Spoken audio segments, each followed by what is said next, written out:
তাড়াতাড়ি চ।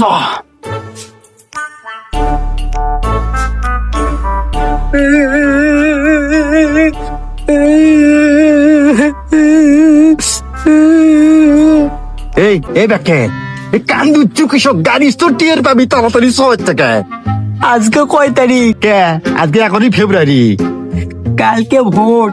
আজকে যত বাড়ি চুরি করবেন কেন সব বাড়ির গাড়ি তোরা বলা বলি করতেছে যে নামাজি ব্যক্তি সৎ ব্যক্তি বলে ভোট দে, সরকার করবি। তাহলে তো আমাদের জীবনের শেষ চুরি করা হবি না? কেমনি জীবনে ছেদ চুরি হলো এটা? চুরি করবে দেয় ধরা বললে কোরআনের আইন দিয়ে তারা আমাদের হাত কাটে দিবি, তারপরে আমরা কি করে খামো? এই থেকে আমি জ্ঞান দিচ্ছি। এ বাবা, নামাজি ব্যক্তিরা যদি ক্ষমতায় যায় তাহলে আমাকে কাছে চুরি করা লাগবে লয়।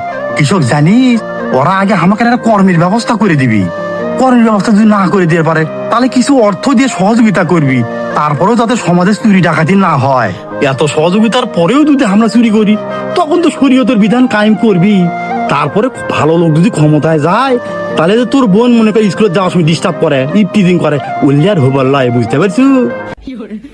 তাই আব্বা, সমাজে ভালো লোকের শাসনই তো দরকার। হ্যাঁ, তখন আমরা ভালো হয়ে যাবো, আমাকে কর্মের ব্যবস্থা করে দিবি তারা, তাহলে আর আমাকে চুরি করা লাগবে নয়, পুরো সমাজটাই পাল্টে দেবি। হ্যাঁ বাবা, তাহলে আল্লাহর কাছে দোয়া কর, আল্লাহ মানে ভালো লোক সৎ লোক কাল এই 12 তারিখে ক্ষমতা দিয়ে দেয়। তাহলে মনে করো এই বাপ দাদার আমল থেকে চুরি করে আসি, কত কুমারী না খাসি, আল্লাহ অন্তপক্ষে কুমারীর হাতের থেকে রক্ষা করবি, তোর সমাজটাও ভালো হয়ে যাবি। তাহলে আব্বা, কালকে সকাল সকাল আমরা দুইজনে যাই নামাজি এবং সৎ ব্যক্তি ভোট দিয়ে আসবো।